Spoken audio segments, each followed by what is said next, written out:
ఈ పునరుద్ధాన దిన శుభాభివందనములు దేవుని పక్షంన మరియు కుటుంబ పక్షంన మీ అందరికీ తెలియపరుస్తున్నాను.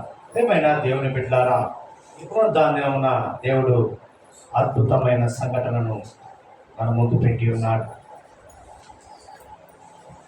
కీర్తనకారుడు 92వ కీర్తనను గమనించినట్లయితే అద్భుతమైన సంఘటన రాయబడి ఉంది. మొదటి వచనాన్ని గమనించినట్లయితే యెహోవాను స్తుతించుట మంచిది, యెహోవాను స్తుతించుట మంచిది, మహోన్నతుడా మహోన్నతుడా నీ నామమును కీర్తించుట మంచిది, నీ నామమును కీర్తించుట మంచిది. హల్లెలూయా. దేవునికి మహిమ కలుగును గాక. ఇక్కడ గమనించినట్లయితే ప్రియా దేవుని బిడ్డలారా, ఈ ఉదయకాలపు ఆరాధనలో దేవుడు బహుశ్రేష్టమైన మాటను మన ముందు పెట్టి ఉన్నాడు. యెహోవాను స్తుతించుట మంచిది. చక్కని మాట. నేను మన జీవితంలో ఒక గొప్ప అద్భుతమైన మాట ఏంటంటే అది స్తుతించుట మంచిది. ఈ దినాంశము దేవుని బిడ్డలారా, స్తుతిలోని ఆశీర్వాదం. దేవుని స్తుతిలో ఉన్నటువంటి ఆశీర్వాదాన్ని ఈ దినము బయలుపరుస్తున్నాడు. స్తుతిలోని ఆశీర్వాదము. అంత చక్కని మాట. ఇక్కడ గమనిస్తే దేవుడు తన అనంతమైన జ్ఞానముతో అద్భుతమైన మానవ శరీరాన్ని సృష్టించాడు. ఇది నిజమా? నిజమేనా? నేను చెప్తున్న మాటను వినాలి. ఇక్కడ గమనించండి. తన అనంతమైన జ్ఞానముతో అద్భుతమైన మానవ శరీరాన్ని సృష్టించాడు. ఇక్కడ దేవుడు మన అవయవములను నిర్మించి అవి ఎలా పనిచేయాలో, మన శరీరంలో ఉన్న అవయవాలు ఎలా పనిచేయాలో చెప్పినప్పుడు మరి మనకు ఏది మంచిదో, మనం ఎలా జీవించాలో ఆయనకు తెలుసు. అంతేనా? మనం మాట్లాడుకున్నట్టుగానే మాట్లాడుతున్నాడు దేవుడు ఈ దినం. అయితే ఈ కీర్తన దేవుణ్ణి స్తుతించుట, కీర్తించుట మంచిదని ఈ 15 వచనాల్లో తెలియపరుస్తుంది. మొదటి నుంచి 15 వచనాల్లో దేవుడు అద్భుతమైన మాటలను తెలియపరిచాడు. అయితే ఇక్కడ గమనించండి, ఈ 15 వచనాల్లో 3 విషయాలను మనకు బయలుపరుస్తున్నాడు. 3 విషయాలు. ఇంత చక్కని అద్భుతమైనటువంటి ఆశీర్వాదకరమైనటువంటి మాట, స్తుతిలోని ఆశీర్వాదాన్ని 3 విభాగాలుగా మనకు ఈ దినము ఈ ఆరాధనలో బయలుపరుస్తున్నాడు. ప్రియమైన దేవుని బిడ్డలారా, మొదటిగా చూద్దాం. 92వ కీర్తన మొదటి నుంచి 5 వచనాల్లో ఇక్కడ ఒక సందర్భమైన మాటను చదవండి. యెహోవాను స్తుతించుట మంచిది, మహోన్నతుడా నీ నామమును కీర్తించుట మంచిది. ఉదయమున నీ కృపను ప్రతి రాత్రి నీ విశ్వాస్యత 10 తంతుల సర్వ మండలముతోను గంభీర ధ్వనిగల సితారతోను ప్రచురించుట మంచిది. ఎందుకనగా యెహోవా నీ కార్యము చేత నీవు నన్ను సంతోషపరచుచున్నావు. నీ చేతి పనులను బట్టి నేను ఉత్సాహించుచున్నాను. యెహోవా నీ కార్యములు ఎంత దొడ్డవి, నీ ఆలోచనలు అతి గంభీరములు. పశుప్రాయులు. చాలమ్మా. ఈ 5 వచనాలను గమనించినట్లయితే మొదటి నుంచి 5 వచనాల్లో ఆరాధించే ప్రజలు. మొట్టమొదటిగా ఏ సందర్భంలోనికి తీసుకెళ్తున్నాడో చూడండి. ప్రియమైన సహోదరి సహోదరుడా, దేవుని సొత్తైన ప్రజలారా, మొట్టమొదటి మాట ఆరాధించే ప్రజలు. చూడండి, మొదటి నుండి 5 వచనాల్లో బయలుపరచబడిన మాట ఆరాధించే ప్రజలు. ఇంత చక్కని మాట. ఈ కీర్తన వ్రాయబడినట్లుగా ఇది విశ్రాంతి దినమున పాడదగిన కీర్తన. పైన వ్రాయబడి ఉంది చూడండి, విశ్రాంతి దినమునకు తగిన కీర్తన గీతము. ఇంత చక్కని సందర్భంలో చూడండి, విశ్రాంతి దినమున దేవుడు తన ప్రజలకు ఇచ్చినటువంటి ఆజ్ఞ. ఈ ఆజ్ఞను పాటిస్తూ ఆరాధించే ప్రజలు ఏ విధముగా ఉండాలి అంటే, దేవుణ్ణి ఆరాధించాలి, దేవుణ్ణి మహిమపరచాలి, దేవుణ్ణి గణపరచాలి అంటే ముందుగా నువ్వు ఏం చేయాలి? ఏం చేయాలండి? దేవుడితో మనం మాట్లాడాలంటే ముందుగా మనం ఏం చేస్తామండి? నీ జీవితంలో ఏదైనా గొప్ప కార్యము కనపడి లేకపోతే ఏదైనా పని జరిగినప్పుడు నువ్వేం చేస్తావు? కృతజ్ఞత చెల్లించాలండి. అందరూ తెల్లమొక్కాలేసి చూస్తున్నారు. దేవుణ్ణి స్తుతిస్తున్నాము అనడానికి కారణం ఏంటి? దేవుడితో మాట్లాడడానికి గల కారణం ఏంటి? దేవుడు నీకు చేసిన ఉపకారాల్లో దేనిని మరొక నెమరు వేస్తున్నావు? నీకు చేసిన ఉపకారం ఇప్పటిదాకా మనం సాక్ష్యాలు పంచుకున్నామే, అదే దేవుణ్ణి స్తుతించాలి. కృతజ్ఞతాస్తులు చెల్లించుట. మొట్టమొదటిగా నువ్వు స్తుతిలోనికి వెళ్ళాలి అంటే నీ జీవితంలో కృతజ్ఞత ఉండాలి. డైరెక్ట్గా స్తుతి చెల్లించలేము. కృతజ్ఞతతో పాటే దేవుణ్ణి స్తుతించాలి. అంటే కృతజ్ఞత చెల్లించుటలో భక్తులు వారి అనుభవంలో నేర్పినటువంటి పాఠాలను మనకు నేర్పుతున్నారు. ఈ దినం గమనించండి. మొదటి దినవృత్తాంతంలోనికి వెళ్దాం. అక్కడ వ్రాయబడిన మాటను ఒకసారి చూద్దాం. ఇక్కడ ఎందుకు మరి ఆయా కారణాలను బట్టి దేవుడు మాట్లాడాడో ఒక్కసారిగా చూద్దాం. మొదటి దినవృత్తాంతంలో 16వ అధ్యాయము 7 నుంచి చూడము. చూడండి, బాగా గమనించండి. ఆ దినమందు యెహోవాను స్తుతి చేయు విచారణను ఏర్పరచి దావీదు ఎవరు చేపిస్తున్నాడండి? ఆసాపు చేతికిని వాని బంధువుల చేతికిని దాన్ని అప్పగించాను. చూడండి, ఆ స్తుతి విధమేదనగా యెహోవాకు కృతజ్ఞతాస్తులు. చూడండి, స్తుతి అనగా మొట్టమొదటిగా దేవునికి కృతజ్ఞతాస్తులు చెల్లించుడి, ఆయన నామమును ప్రకటన చేయుడి, ఆయన కార్యము జనములలో అనగా నీకు చేసినటువంటి దేవుడు చేసినటువంటి కార్యాలను, నీ జీవితంలో జరిగినటువంటి సంఘటనలను గుర్తు చేసుకొని, అయ్యా నీకు వెలనేని వందనాలు స్తోత్రాలయ్యా అని మాటను మనం అంటాం. దేవుడు నాకు చేసిన దానికి నేను కృతజ్ఞుడై స్తుతి చెల్లించాలి. అందుకే దావీదు భక్తుడు ఆసాపు చేతికిచ్చి వారి బంధువులకు ఇస్తున్న సందర్భాన్ని మనం తెలియపరుస్తున్నాడు. చూడండి, ఆయన నామమును ప్రకటన చేయాలి. యేసు నామములో జరిగింది, యేసు నామం పేరట నా జీవితంలో కార్యము జరిగింది అని నువ్వు చెప్పే సాక్షిగా నేను నిలబెట్టాను. ఆ మాటను ఏమంటున్నాడో తెలుసా? ఆయన కార్యములను జనములలో, కృతజ్ఞత తెలపడం అంటే జనములలో తెలపడమే. నీ జీవితంలో కృతజ్ఞత, నీ జీవితంలో ఒక గొప్ప కార్యము జరిగింది అంటే ఇతరులకు నువ్వు ఎలా తెలియపరచాలి? థ్యాంక్స్ గివింగ్ మీటింగ్, కృతజ్ఞత కూడిక,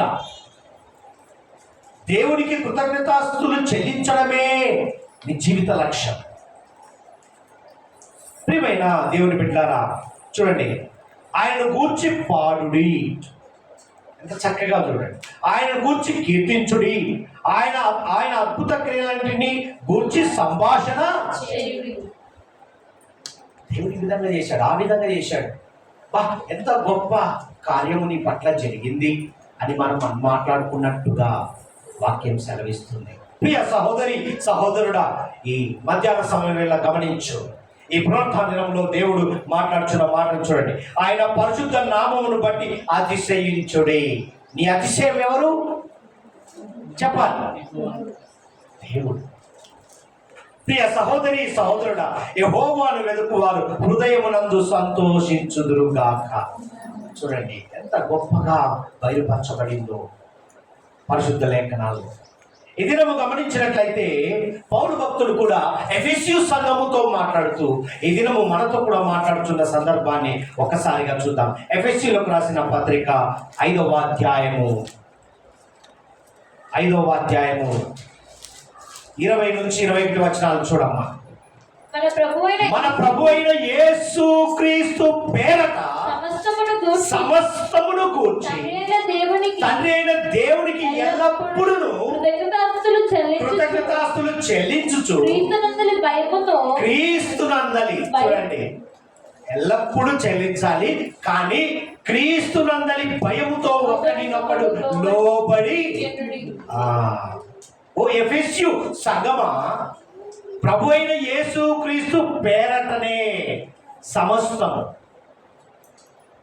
ఆయన నామము పేరటనే సమస్తం కృతజ్ఞతాస్తులు చెల్లించాలంట. ఎల్లప్పుడూ క్రీస్తునందలి భయముతో ఒకరినొకడు లోబడాలి. ఎంత సందర్భమో చూడండి. ప్రియ సహోదరి సహోదరులారా, దేవుని బిడ్డలారా, ఆయన సొంతైన ప్రజలారా, వింటున్న వారులారా, చూచున్న వారులారా, ఈ దినము పునరుద్ధాన దినంలో పాలు పంచుకుంటున్న ఆయన మందిరంలో కూర్చొని వింటున్న వారులారా, ఈ దినము దేవుడు సూటిగానే మాట్లాడుతున్నాడు. ఎంత చక్కని సందర్భాన్ని తీసుకొని వెళ్తున్నాడు చూడండి. అదే పౌలు భక్తుడు ఫిలిప్పీ సంఘంతో మాట్లాడుతూ, ఫిలిప్పీ సంఘంలో ఉన్న విశ్వాసులతో మాట్లాడుతూ ఈరోజు మనతో మాట్లాడుతున్న సందర్భాన్ని గమనిద్దాం. 4వ అధ్యాయం 6వ వచనాన్ని చూద్దాం. దేనిని గూర్చి చింతపడకుడు కానీ ప్రతి విషయములోను ప్రార్థన విజ్ఞాపముల చేత కృతజ్ఞతాపూర్వకంగా మీ విన్నపములు దేవునికి ఎవరికి చేయాలి? కృతజ్ఞత ఆయన తెలియపరుస్తూనే నీ జీవితంలో ఒక కార్యం జరుగుతుంది. ప్రియ సహోదరి సహోదరులారా, ప్రియ దేవునికి అతీతమైనటువంటి విశ్వాసులారా, ఈ దినము విశ్వాసిగా మనము జీవిస్తున్న విధానాన్ని గమనించండి. ఈరోజు కృతజ్ఞత లేనిది నువ్వు స్తుతించలేవు. నీ జీవితంలో కృతజ్ఞత ఉన్నప్పుడే దేవుణ్ణి స్తుతించగలవు. అందుకే పౌలు భక్తుడు కొలసీ సంఘంతో కూడా మాట్లాడతాడు. కొలసీలో ఉన్న విశ్వాసులతో మాట్లాడుతున్న సందర్భాన్ని చూద్దాం. 3వ అధ్యాయం 17వ వచనంలో రాయబడిన మాటను చూడండి. మరియు మాట చేత గాని క్రియ చేత గాని మీరేమి చేసినను ప్రభు అయిన యేసు ద్వారా తండ్రి అయిన దేవునికి కృతజ్ఞతాస్తులు చెల్లించుచు సమస్తమును ఆయన పేరట. హల్లెలూయా.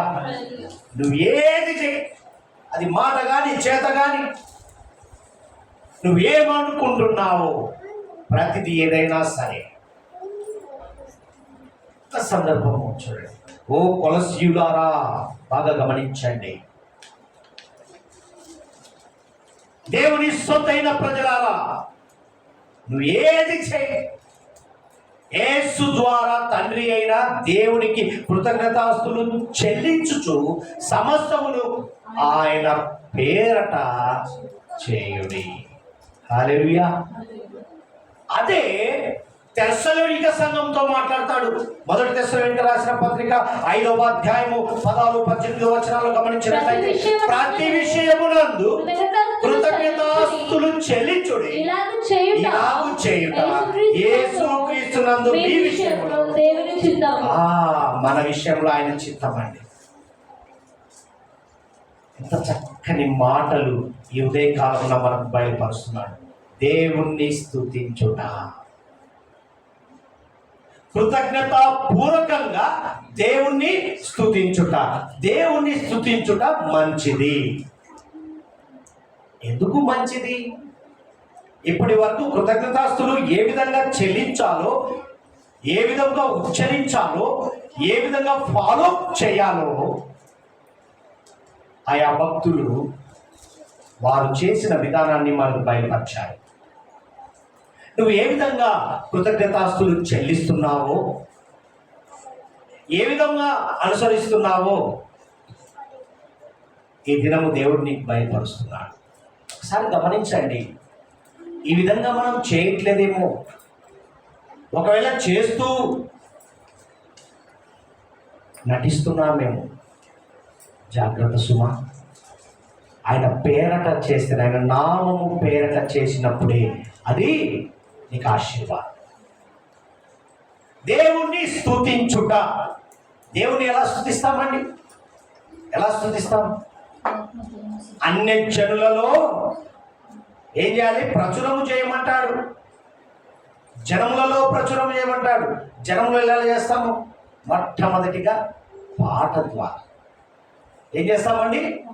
పాటల ద్వారా చేస్తాం. అందుకే కీర్తనకారుడు 9వ కీర్తనలో రాయబడిన మాట చూడండి, 11వ వచనంలో, సియోను వాసి అయిన యెహోవాను కీర్తించుడి, ఆయన క్రియలను ప్రజలలో ప్రచురము చేయడం. అంటే ఏంటి? పాట పాడమే. ఆ పాట ద్వారా సువార్త చాటింపు చేస్తాం. నీ జీవితంలో జరిగిన సంఘటన, నీ జీవితంలో జరిగిన గొప్ప కార్యము, నీ జీవితంలో జరిగినటువంటి ఉపకారాలు పాట ద్వారా దేవుణ్ణి స్తుతించడమే.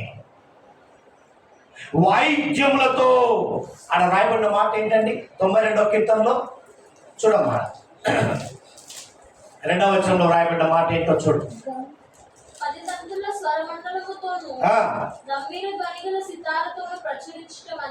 హల్లెలూయా. ఎందుకనగా యెహోవా హల్లెలూయా, దేవునికి మహిమ కలుగును గాక. ఉదయము, సాయంత్రము, రాత్రి, ఆ దినాల్లో దావీదు గారు వీణా, సితారా, ఇప్పటికి కూడా చాలా మంది అనుభవజ్ఞులైనటువంటి లోతైనటువంటి వారు, మరి పెద్దలు, కొన్ని సంఘాల్లో సంఘస్థులు కూడా ఈ ఫ్లూట్ వాయించడాలు, సితారనగా ఫ్లూట్, ఈ వాయించడము, హార్మోని ఆ పెట్టె ద్వారా దేవునికి భయంకరంగా మరి పాడటము, వాయిద్యాలు, ఇవన్నీ కూడా ఆనాటి. అయితే గమనించండి, ఇక్కడ వాయిద్యములతో అనగా 33వ కీర్తనలో రాయబడిన మాట చూడండి, మొదటి 2 వచనాల్లో, నీతిమంతులారా, అక్కడ రాయబడిన మాట ఉంటుంది, యెహోవాను బట్టి ఆనందగానము చేయుడి, స్తుతి చేయుట యథార్థవంతులకు శోభస్కరము. చూడండి, స్తుతి చేయుట ఎవరికండి? స్తుతి చేయుట అంటే యథార్థవంతులు ఎవరు? ఆయన నామం ఎరిగిన వారు, ఆయన చేసిన ఉపకారంలో దేన్ని మరవకుండా కృతజ్ఞతాపూర్వకంగా స్తుతి చేసేవారు, ఆయన చెప్పిన ఆజ్ఞను అనుసరించేవారు. సితారతోను యెహోవాను స్తుతించుడి, 10 తంతుల సర్వమండలంతోనూ ఆయనను కీర్తించుడి. ఈ సర్వమండలాలు, సితార, వీణ, ఇవన్నీ మొదటి సమయంలో, 2వ సమయంలో వ్రాయబడి ఉంటాయి. ఇంకా లోతుకు వెళ్తే మనము చూడవచ్చు. అయితే ఇక్కడ గమనించండి, దేవుణ్ణి స్తుతించుట మంచిది అనే మాటను ఎందుకు మన ముందు పెట్టాడో. ఇటు దగ్గర, ఇటువైపు, నా వైపు దేవుణ్ణి స్తుతించుట మంచిది అనే మాట ఎందుకు మన ముందు పెట్టాడంటే, కృతజ్ఞతాస్తులు చెల్లించుట ద్వారా దేవుణ్ణి స్తుతించాలి. అయితే నువ్వు దేవుణ్ణి ఎందుకు కృతజ్ఞతాస్తులు చెల్లించావు, ఎందుకు స్తుతిస్తున్నావు అన్నదానికి పేతురు గారు తన అనుభవంలో మనకు తెలియపరుస్తున్న మాటను గమనిద్దాం. మొదటి పేతురులోనికి వెళ్దాం. మొదటి పేతురు 2వ అధ్యాయంలోనికి వెళ్దాం. మన జీవితంలో చేసిన కార్యాలు ఇక్కడ కనపడతాయి. 9వ వచనం చదువు. అయితే మీరు చీకటిలో నుండి ఆశ్చర్యకరమైన తన వెలుగులోనికి మిమ్మును పిలిచిన వారి గుణాతిశయములను ప్రచురము చేయ నిమిత్తము. హల్లెలూయా. చీకటి బ్రతుకు నుండి, అంధకార బ్రతుకు నుండి ఒక్క ఒక్కసారిగా నీ బ్రతుకును ఆలోచన చేసు. అప్పుడు ఎలా ఉన్నావు, ఇప్పుడు ఎలా ఉన్నావు? ఎందుకు కృతజ్ఞాస్తులు చెల్లిస్తున్నావు, ఎందుకు స్తుతి చేస్తున్నావు అంటే ఇక్కడ రాయబడిన మాటలు, మీరు చీకటిలో నుండి, ఆశ్చర్యమేగా, నీ జీవితాన్ని మార్చిన యేసు ప్రభు దగ్గర మీరున్నారు. ఎవరి దగ్గర ఉన్నాం మనము? బ్రతుకును మార్చిన దేవుని దగ్గరికి వచ్చా. నీ బ్రతుకు మారింది కాబట్టే కృతజ్ఞతాపూర్వకంగా ఆయన స్తుతిస్తున్నావు. అందుకే అంటాడు ఇక్కడ చూడండి, వారి గుణాతిశయములను ప్రచురము చేయు నిమిత్తము ఏర్పరచబడిన వంశమును, రాజులైన యాజక సమూహమును, పరిశుద్ధ జనమును, దేవుని సొత్తైన. హల్లెలూయా. ఎవరి ప్రజలమండి మనము? మరి ఆయన సొత్తైన ప్రజలు ఎలా ఉండాలి? ఒకప్పుడు ప్రజగా ఉండక ఇప్పుడు దేవుని ప్రజ అయితిరి. ఒకప్పుడు కనికరింపబడక ఇప్పుడు ఆయన దయా కనికరము మన మీద ఉన్నది కాబట్టే నీవు స్తుతి చేయుట మంచిది అంటున్నాడు. అదండి, ఎందుకు స్తుతిస్తున్నావు, ఎందుకు కృతజ్ఞతాస్తులు చెల్లిస్తున్నావు అంటే ఎందుకే చీకటి బ్రతుకు నుండి, ఆ దినాల్లో బానిసత్వం నుంచి విడుదల చేసిన గొప్ప దేవుడు నీకు తోడుగా ఉన్నాడు. ఒక్కసారిగా అమ్మో, ప్రీవియస్ దినాలు తలుచుకుంటేనే ఏమైపోయి ఉండేవాళ్ళం. ఇక్కడ కూర్చున్న నీవు, వింటున్న నీవు, మాట్లాడుతున్న నేను, నాతో అయినా సరే ప్రియ దేవుని బిడ్డలారా, మన బ్రతుకులు మారాయి. మన బ్రతుకులు మార్చిన దేవుడు చీకటి బ్రతుకు నుండి ఆశ్చర్యకరమైన వెలుగులోనికి మనల్ని తీసుకొచ్చాడు. అందుకే ఆయన ఆశ్చర్యకరములు, ఆయన కార్యములు దొడ్డవి. మన బ్రతుకులు మార్చిన దేవునికి కృతజ్ఞతాస్తులు చెల్లించుకుంటూ స్తుతిలోనికి, ఆ స్తుతిలో ఉన్న ఆశీర్వాదం మన మీద కుమ్మరించడానికి మనం పిలిచాడు. ఎంత మహిమ గల దేవుడండి. ప్రియ దేవుని బిడ్డలారా, ఈ దినము గమనించండి. అందుకే 150 కీర్తనలో మొత్తం స్తుతే ఉంటుంది. 150 కీర్తనలు కదా, ఎంత గొప్ప సందర్భాన్ని పెట్టాడు. అందుకే ఇక్కడ గమనించాలి ప్రియ సహోదరి సహోదరుడా, దేవుని సొత్తైన ప్రజలారా, దేవుని క్రియలు, తలంపులు, దేవుని ఆశ్చర్య మార్గములు మనము నిత్యము ఆయన గంభీరమైన కార్యములను, ఆయన కార్యములు ఎలాంటి అండి? ఎంతో దొడ్డవి, గంభీర కార్యములను జ్ఞాపకము చేసుకొనుట, కృతజ్ఞతాస్తులు చెల్లించుచు ఆయన స్తుతించుట ఉత్తమము, క్షేమకరము. హల్లెలూయా. మొదటి 5 వచనాల్లో బయలుపరచబడిన మాట ఏంటండి? ఏమని వ్రాయబడింది? ఆరాధించే ప్రజలకు ఏముండాలి? ఏం చేయాలి? కృతజ్ఞత కలిగి స్తుతించాలి. స్తుతించుట మంచిదే అంటే ఆరాధించే ప్రజలు ఇది తెలుసుకోవాలి. మొట్టమొదటిగా కృతజ్ఞత ఉండాలి, తదుపరి దేవుణ్ణి స్తుతించాలి. ఎందుకు కృతజ్ఞత చెల్లించాలి, ఎందుకు స్తుతించాలో బయలుపరచాలి. అందుకే స్తుతి చేయుట మంచిది అంటున్నాడు. అవి జ్ఞాపకం చేసుకొని ఆయన కృతజ్ఞతలు చెల్లించి ఆయనను స్తుతించుట ఉత్తమము, క్షేమకరమని ఈ మొదటి 5 వచనాల్లో బయలుపరచబడి ఉన్నది. హల్లెలూయా. దేవునికి మహిమ కలుగును గాక. రెండవది వెళ్దాం, 92కి వెళ్ళమ్మా. 6వ వచనం చదువు. ఇక్కడ చూడండి, ఇప్పటి వరకేమో ఆరాధించే ప్రజలను బయలుపరిచాడు. ఇక్కడికి వచ్చేసరికి డిఫరెంట్ కనపడుతుంది. చూడండి 6వ వచనం ఏమంటాడు? పశుప్రాయులు వాటిని గ్రహింపరు, అవివేకులు వివేచింపరు, నిత్యనాశనముకే కదా భక్తిహీనులు గడ్డి వలె చిగుర్చుదురు. హల్లెలూయా. దేవునికి మహిమ కలుగును గాక. ప్రియ సహోదరి సహోదరుడా, దేవుని సొత్తైన ప్రజలారా, ఆరాధించే ప్రజలను చూపించాడు. ఇప్పుడు ఏం చేశాడో తెలుసా? అధిగమించే ప్రజలు. అధిగమించే అంటే అర్థం ఏంటి?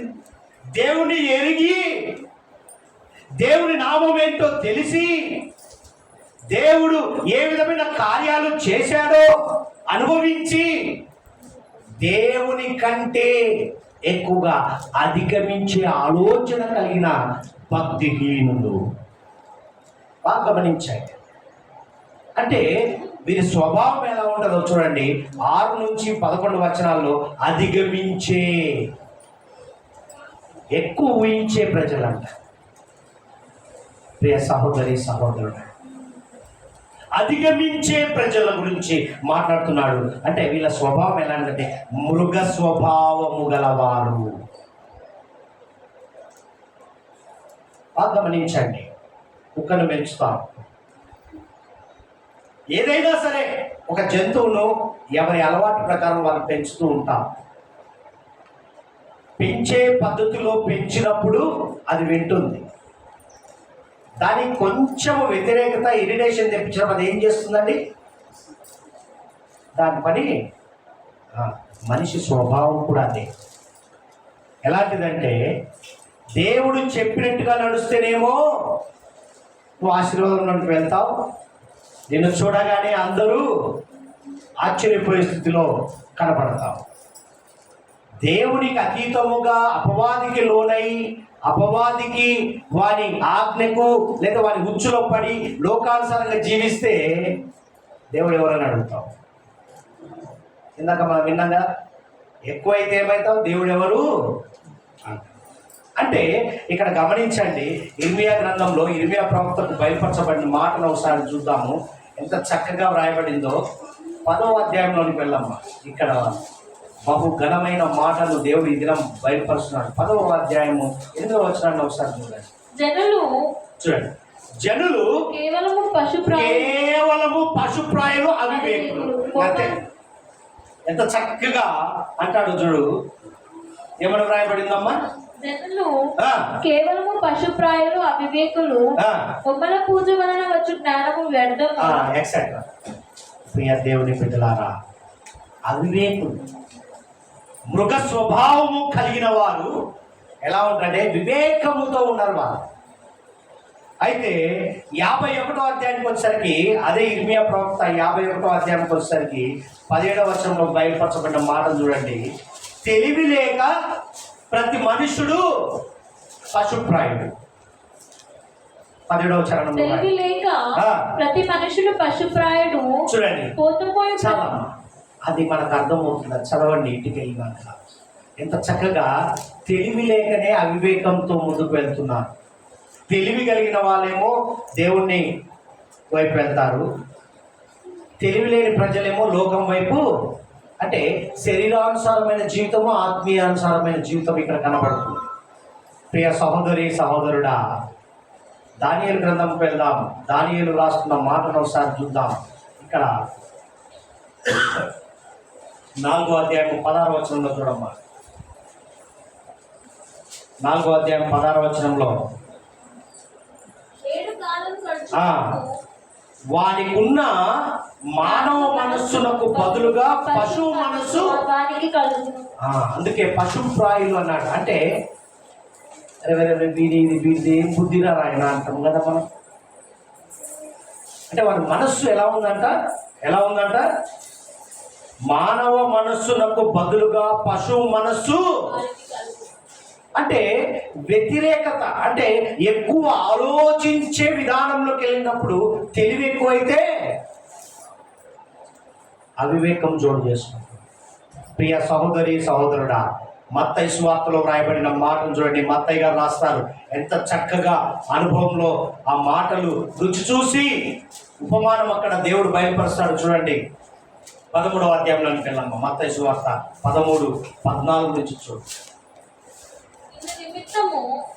ఇందు నిమిత్తము నేను ఉపమాన రీతిగా వారికి బోధించుచున్నాను. ఈ ప్రజలు కనులారా చూచి. ఎవరు? ఈ ప్రజలు మృగ స్వభావము కలిగిన వారు, అధిగమించే ప్రజలు, ఎక్కువ ఆలోచనతో వెళ్ళే ప్రజలు, దేవునికి వ్యతిరేకంగా మరి దేవుని ఏర్పాటును, దేవుని నియమాన్ని, దేవుని ఆజ్ఞను అనుసరించకుండా నడిచే ప్రజలు ఏ విధంగా ఉంటారో చూడండి.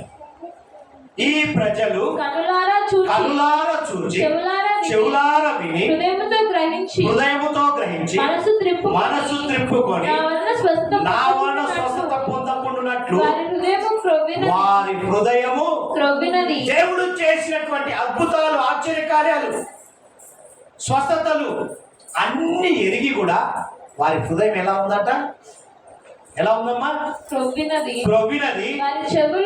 వారి చెవులు వినుటకు మందములైనవి, వారు తమ కన్నులు మూసుకొని ఉన్నారు కనుక మీరు వినుట మట్టుకు విందురు గాని గ్రహింపనే గ్రహింపరు, చూచుట మట్టుకు చూతురు గాని ఎంత మాత్రమును తెలుసుకొనరు అని యెషయా చెప్పిన ప్రవచనము వీరి విషయమై నెరవేరుచున్నది.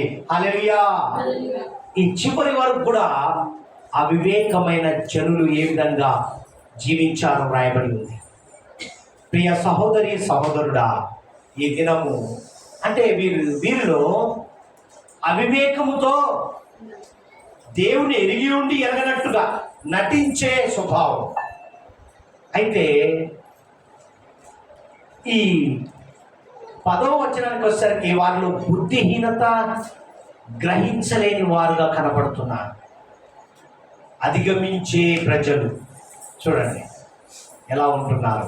అందుకే యెషయా ప్రవక్త 44వ అధ్యాయంలో వ్రాయబడిన మాటను ఒకసారి చూద్దాం. ప్రవక్తకు బయలుపరచబడిన మాటను ఒకసారి చూద్దాం. ఇక్కడ 18, 19 వచనాలు చూడం.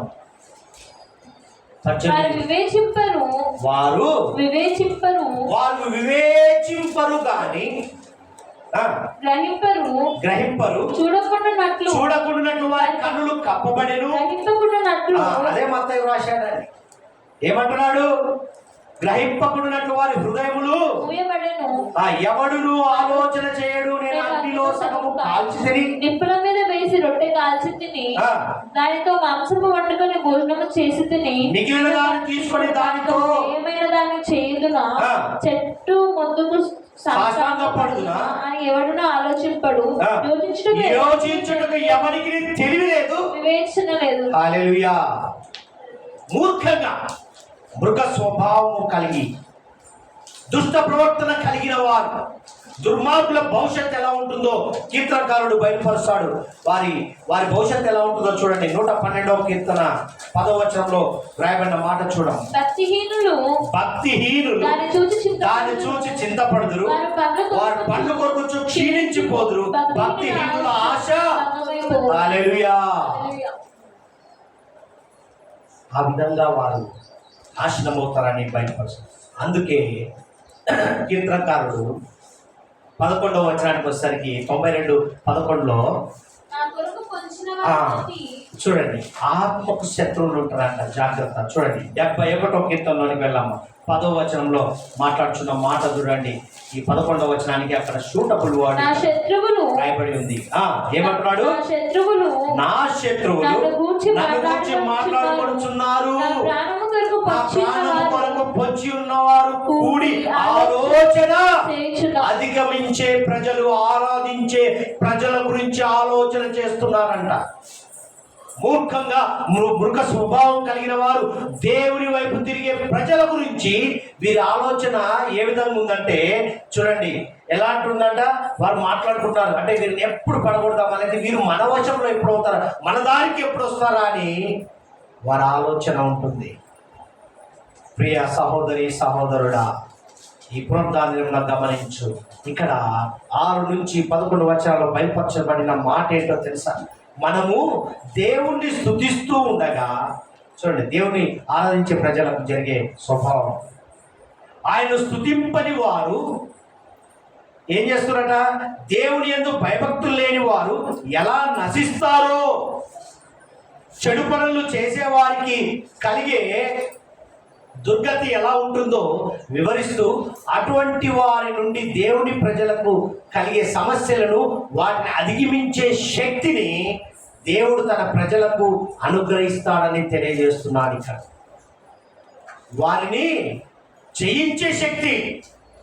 ఆరాధించే ప్రజలు ఆరాధిస్తూనే ఉండాలి, స్తుతిస్తూనే ఉండాలి, గణపరుస్తూనే ఉండాలి. అధిగమించే ప్రజలకు జోడు చేసుకోవద్దు. నేను వారిని అధిగమించే శక్తిని మీకు ఇస్తాను అని వాగ్దానం చేస్తున్నాడు. ప్రియ సహోదరి సహోదరుడా, మూడవ దానికి వద్దాం. 2 చూసాం. ఆరాధించే ప్రజలు, ఆరాధించకుండా అధిగమించే ప్రజలు. మూడవది చూద్దామా?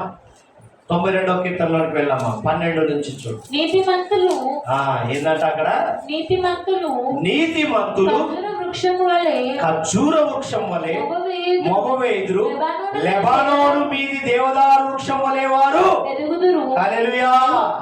మూడవది ఏంటో తెలుసా? ఇక్కడ అభివృద్ధి చెందే ప్రజలు, అభివృద్ధి చెందే ప్రజలను దేవుడు బయలుపరుస్తున్నాడు. చూడండి ఏమంటున్నాడు అక్కడ? నీతిమంతులు. ఎంత చక్కగా రాయబడింది. సామెతల్లో రాస్తాడు నీతిమంతుల గురించి. 3వ అధ్యాయం 32వ వచనం చదవమ్మా. 3వ అధ్యాయం 32వ వచనం చదువు. కుటిలవర్తనుడు ఎవరు? అధిగమించే ప్రజలు, భక్తిహీనులు. యథార్థవంతులకు ఆయన తోడుగా ఉంటాడు. భక్తిహీనుల ఇంటి మీదకి యెహోవా శాపము వస్తది. నీతిమంతుల నివాస స్థలమును ఆయన ఆశీర్వదిస్తాడు. హల్లెలూయా. నీతిమంతులకు ఏమంటుంది? ఆశీర్వాదం వస్తుంది. భక్తిహీనునికి ఏమొస్తుందండి? శాపం వస్తుంది. ప్రియ సహోదరి సహోదరుడా, యోబు గారు రాస్తారు ఆయన అనుభవంలో, మరి వారి గురించి రాస్తాడు. ఎంత చక్కగా రాస్తాడు చూడండి. యోబు 36వ అధ్యాయంలో 36వ అధ్యాయంలో రాయబడిన మాటను ఒకసారి చూద్దాం. అక్కడ ఎంత చక్కగా రాయబడిన మాటను ఒకసారి చూద్దాం. 7 నుంచి చూడండి. నీతిమంతులను ఆయన చూడకపోడు సింహాసనము మీద కూర్చున్న రాజులు. చూసారా? నీతిమంతులను ఆయన చూడకపోడు సింహాసనం మీద కూర్చుండు రాజులతో ఆయన వారిని నిత్యము ఎవరి కాడంట? సింహాసనం మీద కూర్చుండు రాజులతో ఆయన వారిని నిత్యము కూర్చుండబెట్టును. వారు కనపరచబడుదురు. వారు సంఖ్యలతో కట్టబడిన ఎడలను, పాదపాశముల చేత కట్టబడిన ఎడలను అప్పుడు వారు గర్వముగా ప్రవర్తించురని ఆయన వారి కార్యములను వారి దోషములను వారికి తెలియజేయును. ఉపదేశము వినుటకై వారి చెవిని తెరవజేయును. పాపము విడిచిరని ఆజ్ఞ ఇచ్చును. వారు ఆలకించి ఆయనను సేవించిన ఎడల తమ దినములను క్షేమముగాను తమ సంవత్సరంలో సుఖముగాను వెళ్ళబుచ్చుదురు.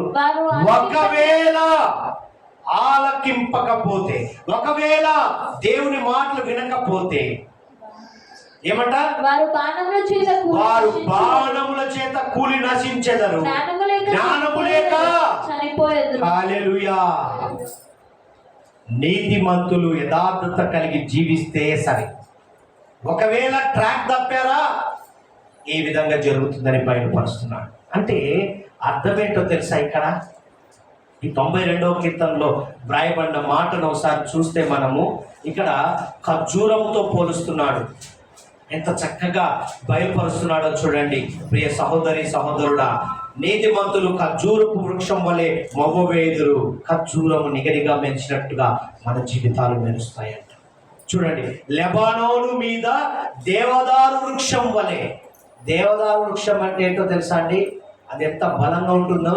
ఈ దేవదారు రాను నీకు అమెరికాలో, తర్వాత ఆయా బయటి దేశాల్లో ఇల్లు కడుతున్నారే, ఆ చెక్కలు ఎలా ఉంటాయంటే దేవదారు రానులు అవి. వాటిని ఏం చేస్తారంటే నీళ్ళలో నానబెట్టి 1 నెల తర్వాత వాటిని బయట తీసి ఆరబెట్టి ఆ చెక్కలతో ఇల్లు అమరుస్తారు. అంటే అంత దృఢత్వమైనది. నీతిమంతులు అలాగా పోలుస్తున్నాడు. అంత దృఢత్వము బలము కలిగిన వారిగా ఉంటారంట. దేవుణ్ణి ఆరాధించి స్తుతించే ప్రజలు ఆ విధంగా ఉంటారని పోలుస్తున్నాడు. అది అంటే ఇక్కడ చూడండి, యెహోవా మందిరములో నాటం. 11వ వచనానికి ఏముందన్నమాట? యెహోవా మందిరంలో నాటబడిన వారై వారు మన దేవుని ఆవరణంలో వర్ధిల్లుదురు. నీతిమంతులు ఎలా ఉంటారంటే నాటబడిన వారై, అంటే మంచి వృక్షములు, జీవ వృక్షములు. చూడండి, పరిశుద్ధులకు ఉదాహరణ. ఎవరు పరిశుద్ధులు? నీతిగా జీవించేవారు. ఇక్కడ గమనించినట్లయితే చూడండి, కీర్తనకారుడు మొదటి కీర్తనలో రాయబడిన మాట 3వ వచనంలో ఏమనుందో చూడమ్మా. అతడు నీటి కాలువ యోరాను నాటబడిన ఆకు వాడక తన కాలమందు ఫలమిచ్చు చెట్టు వలె నుండును. అతడు చేయునదంతయు సఫలమగును. హల్లెలూయా. పరిశుద్ధుల జాబితాలో ఉన్న వారికి ఇది జరుగును. 52వ కీర్తన 8వ వచనం వచ్చేసరికి ఏమంటాడో చూడండి. నేనైతే దేవుని మందిరములో, హల్లెలూయా, నేనైతే, ఈరోజు గమనించు, నేనైతే దేవుని మందిరంలో పచ్చని ఒలీవ చెట్టు వలె ఉన్నాను, నిత్యము దేవుని కృపయందు నమ్మిక ఉంచి ఉన్నాను. నీతిమంతుడి లక్షణం. ప్రియ సహోదరి సహోదరుడా, అందుకే యెషయా ప్రవక్త రాస్తాడు 61వ అధ్యాయంలో 3వ వచనం చూస్తే, సియోనులో దుఃఖించు వారికి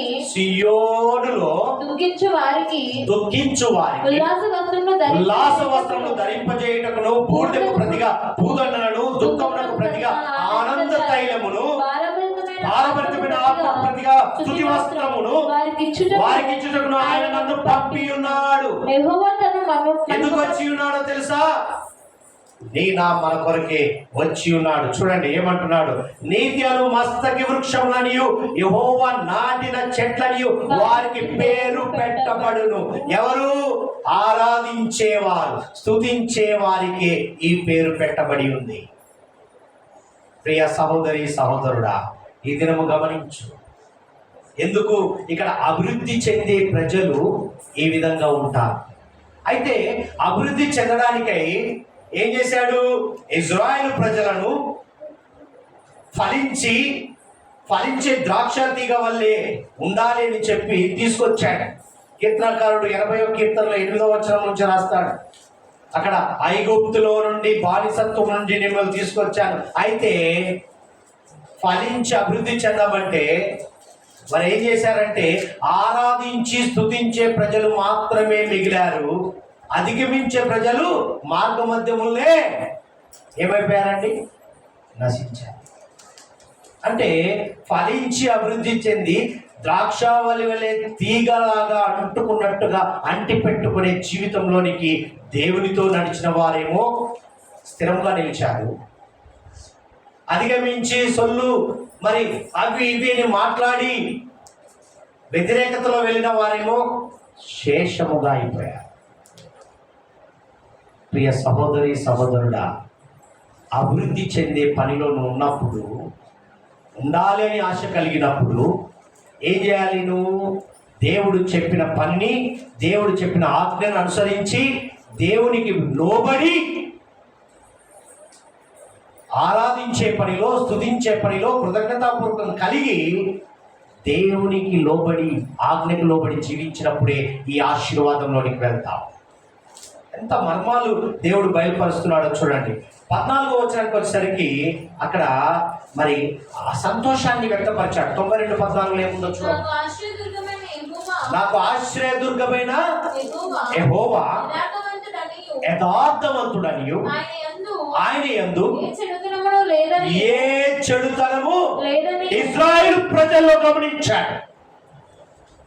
చివరి దాకా నిలబడ్డ, మోషే నాయకత్వంలో నడిపిస్తున్న మార్గంలో చివరి వరకు నిలబడ్డ వారేమో ఆశీర్వాదంలోనికి వెళ్ళారు.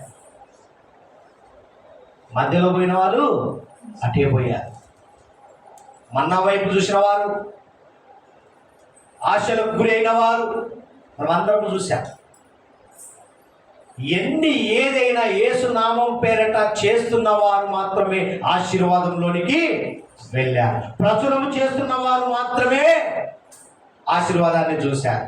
అంటే ఈరోజు నీ జీవితంలో కూడా దేవుని ఏర్పాటు లేకపోతే,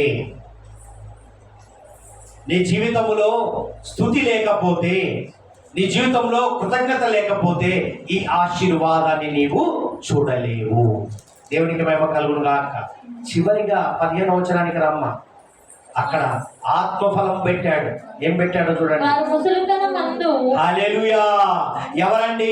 నీతిమంతులు, అంటే ఆరాధించే ప్రజలు, అభివృద్ధి చెందే ప్రజలు, దేవుని వైపు నడుస్తున్న ప్రజలు, దేవుని మాటకు లోబడి చీకటిలో నుండి తీసుకొచ్చి ఆశ్చర్యకరమైన వెలుగులో ఉన్న మనలను ఏ విధంగా ఉండాలో బయలుపరుస్తూ అయితే ఏం చేస్తున్నాడండి? చదవమ్మా. వారు ముసలితనమందు ఇంకా చిగురు పెట్టుచుందురు, సారము కలిగి. ఈ మాటకు అర్థమేంటో తెలుసా? వృద్ధాప్యం ఉండదంట, దీర్ఘాయుష్యు ఉండదంట. ఎంత చక్కగా ఆత్మఫలము మరి అబ్రాహం గారికి ఇచ్చాడు. ఆదికాండం 15వ అధ్యాయం 15వ వచనంలో చూడండి. అక్కడ ఏమంటాడో ఒక చక్కని మాట వ్రాయబడింది. చివరిలో రాయబడిన మాటను ఒకసారి చూస్తే ఎంత సంతోషకరంగా ఉంటుంది చూడండి. నీవు క్షేమముగా నీ పితరుల యొద్దకు పోయేదవు, మంచి వృద్ధాప్యమందు. ఇక్కడ ఈ మాట అర్థమైందా?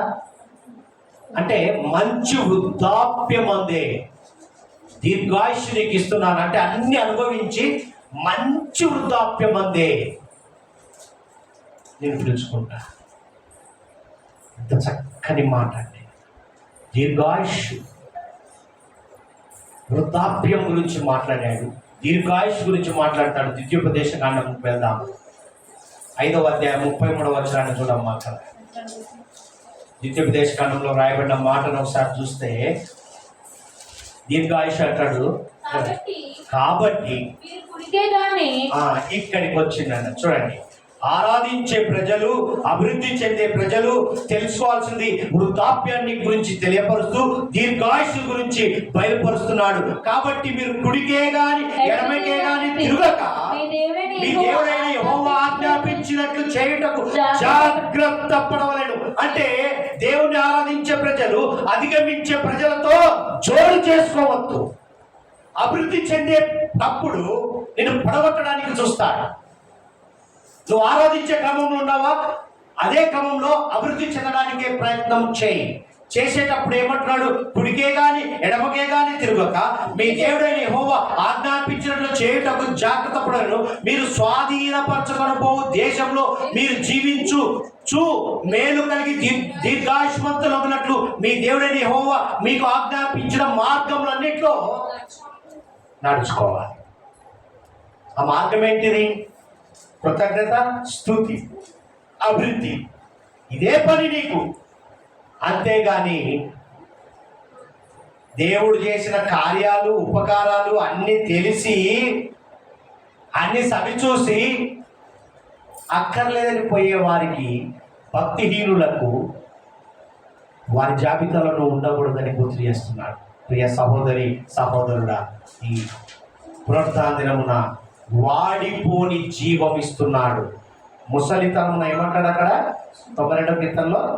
చిగురు, అంటే వాడిపోయే జీవితము నీకు ఇవ్వట్లేదు. నీతిమంతులు ఖర్జూరము మువ్వ, ఎప్పుడు దేవదారు వృక్షం వలె. అందుకే ఎహెజ్కేలు ప్రవక్త 47వ అధ్యాయంలో రాస్తాడు ఒక చక్కని మాట. అక్కడ జీవం గురించి మాట్లాడతాడు. 47:12లో చూడండి, త్వరగా చివరిలో దేవుడు బయలుపరుచిన మాట చూడండి. నదీ తీరమున ఇరు ప్రక్కల ఆహారం ఇచ్చు సకల జాతి వృక్షములు పెరుగును. చాలా ఉన్నారు లోకంలో. మనం జీవిస్తున్నప్పుడు ఎంతో మందితో కలిసి ఉంటాము. ఇలా బాగా గమనించండి, వారు వేరు మనం వేరట.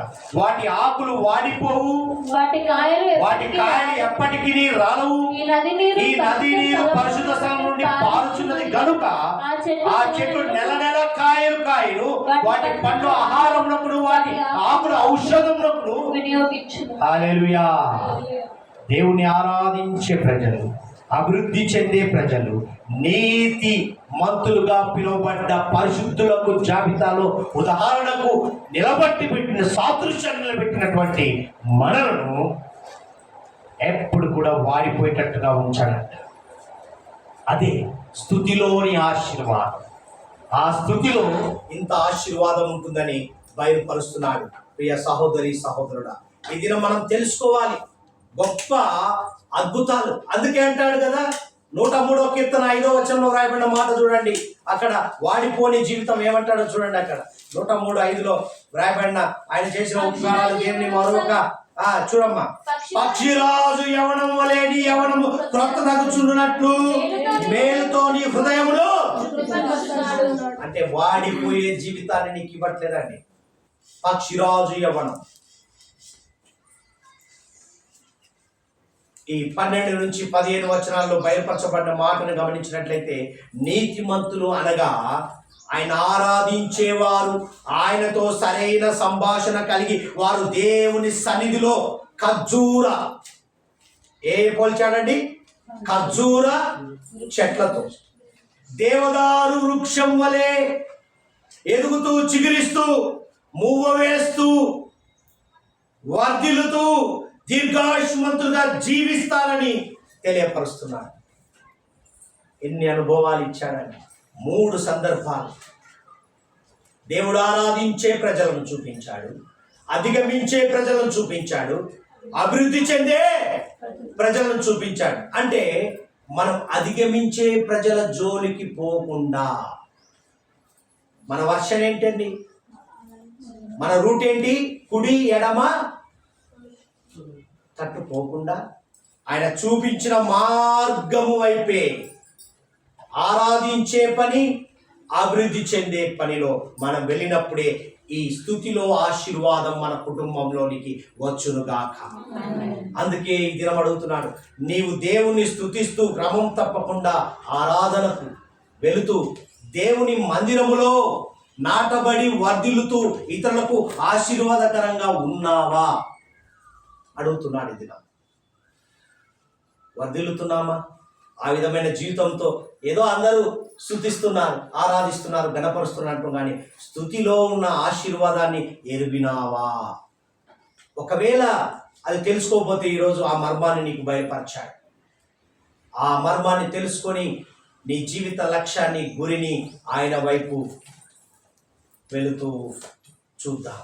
అప్పుడే ఆయన వైపు నడుస్తున్నప్పుడే ఆ క్రమము దేవుడు నీకు బయలుపరుస్తాడు. దేవుణ్ణి స్తుతించుట మంచిది. ఎందుకు మంచిదంటే ఇందుకే తెలుసుకున్నావు. అందుకే అంటాడు, దేవా అయ్యా నీవు నాకు ఇచ్చిన ఈ జీవితాన్ని బట్టి, ఆయన మనకిచ్చిన ఈ జీవితాన్ని బట్టి నిన్ను స్తుతిస్తూ కృతజ్ఞతాస్తులు చెల్లిస్తున్నాను. నన్ను అనేకులకు దీవెనకరంగా, ఆశీర్వాదకరంగా మార్చుమయ్యా అని మనం అడిగినప్పుడే మన జీవితాలను ఆశీర్వాదంలోనికి తీసుకొని వెళ్తాడు. దేవుడి మాటలు దీవించునుగాక.